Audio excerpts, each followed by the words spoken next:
More on that potential, what is being called an imminent strike from Iran. We'll bring in Amir Fakhrآور, Senate Chairman for the National Iranian Congress, author of Comrade Ayatollah. Colonel Tony Shaffer is joining us, retired from the U.S. Army and the president of the London Center for Policy Research. Colonel, thanks for coming back on. Amir, thank you. Colonel, I'll start with you. If you could talk to us about this, Iran rejecting a call for restraint, even though this letter was sent out by European leaders, by allies. Right now, we know that Hamas itself, seemingly not wanting to come to the negotiations, though perhaps an agreement could be brought to them, and then Iran would not act. Do you see any truth to that? I see that the situation is chaotic because there's no one really leading the effort, Sean. That's part of the issue. The Biden administration is talking a good game through third parties. Well, you and I both know when you talk through third parties, things get lost in translation. So I think you're seeing that effect. Secondly, the Iranians, I think, are going to retaliate. I think they're measuring the effects of that retaliation. The Russians have been providing them new weapon systems. The Russians are providing them the S-400 air defense system, as well as new hypersonic missiles, the Iskander, something not introduced to the Middle East, an offensive weapon that the Iranians could potentially use to defeat the Iron Dome. So, Sean, before they do something, I think the Iranians are looking at all the options. And one last thing I'll say. Notably, the Biden administration's predicted 3 times now that the attack from Iran is imminent. Well, we have the most sophisticated intelligence system in the world, and we're guessing. Something is really wrong with the situation, and it's something that the Israelis need to be concerned about. We've deployed the biggest muscle movement of military activity since the beginning of this administration, and I think the Biden administration is hoping that the Iranians don't do anything, but hope is not a strategy. Indeed. The Pentagon's press secretary answering some questions yesterday on the United States' stance and how the country's dealing with these threats coming from Iran. Here's those remarks. We have put these additional capabilities into the region to enable us, as I highlighted, to protect our forces, but also to support the defense of Israel should it be attacked. I'm not going to speculate or get into hypotheticals on when and if Iran launches an attack or one of their proxies launches an attack.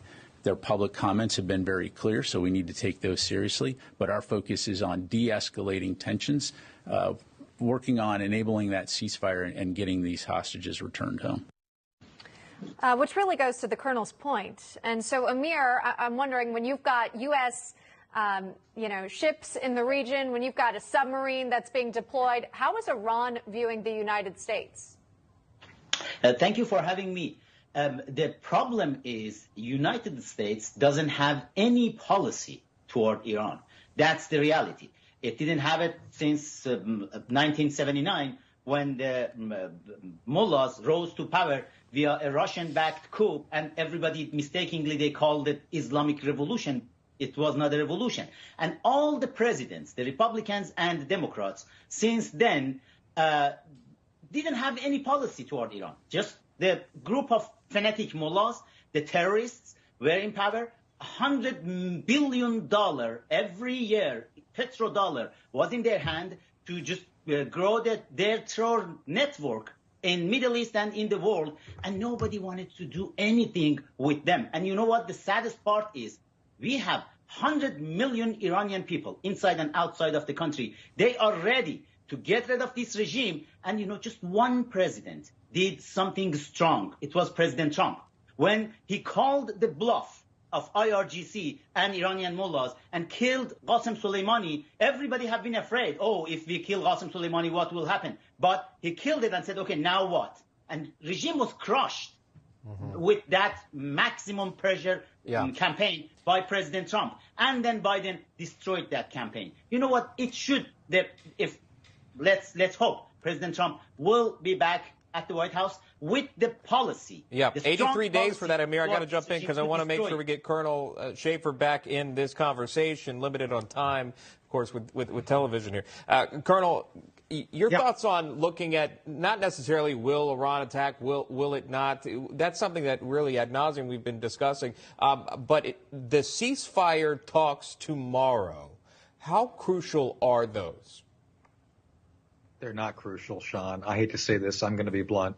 Right now, it's all about a delay game by this administration. All they're trying to do is make sure that nothing super bad happens to interfere with the Democrats' three-state solutions. My friend Blaine Holt, go credit to Blaine. The three-state solution is Minnesota, Wisconsin, and Michigan. This is all about politics for this U.S. And as Amir said, there's no policy. This is all about domestic politics at this point. And I think at this point, the one thing that's holding everybody back, to include even keeping anybody in negotiations, is the Israelis. The Israelis, by making it personal, they've taken out senior leaders in both Hamas and Hezbollah. That set off and put people back. But at this point, there's really not much hope that a negotiated settlement is going to happen, since the military commander of Hamas became the guy in charge of the overall organization. So I'm not hopeful that we're going to see any progress. Yeah, by the way, that three-state solution, Michigan, Wisconsin, Minnesota, I believe you said, I actually wrote that down. I thought that's an interesting point. Oh, credit to Blaine. I did. I put that down. Amir Fakhravar, Colonel Tony Schaefer, thank you both.